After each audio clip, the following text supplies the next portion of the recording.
Global COVID-19 fundraising meeting raises $6.9 billion.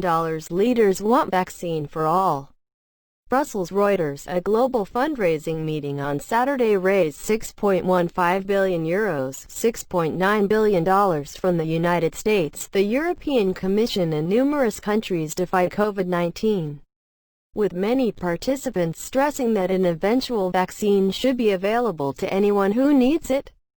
The pledging summit, part of a joint initiative by the EU executive and advocacy group Global Citizen, also included a globally televised and streamed fundraising concert featuring Miley Cyrus, Justin Bieber, Shakira, Chloe X Halle, Usher and others.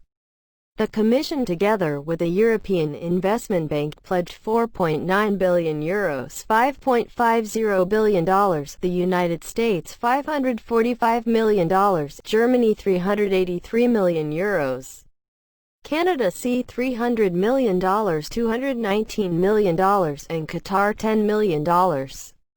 40 governments took part in the summit. The money will be used for COVID-19 tests, treatments and vaccines, and also to support the world's poorest and most marginalized communities. Commission President Ursula von der Leyen said it was crucial that everyone who needed it should have access to a vaccine. I am trying to convince high-income countries to reserve vaccines not only for themselves but also for low- and middle-income countries. This is a stress test for solidarity, she said. British Premier Boris Johnson concurred. If and when an effective vaccine is found, then we as world leaders have moral duty to ensure that it is truly available to all, he said.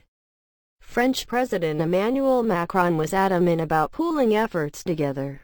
Let's refuse an every man for himself approach. Let's continue to move forward together, he said. Italy, one of the hardest hit by the pandemic, echoed his sentiment. The EU is championing global cooperation in efforts to control and end the pandemic. In contrast to the United States and China's focus on national initiatives. $1 equals €0.8915, $1 equals 1.3688 Canadian dollars. Reporting by Fu Yun Chi, editing by Francis Carrier. Standards, the Thomson Reuters Trust Principles. Thanks for watching. Goodbye. See you next video.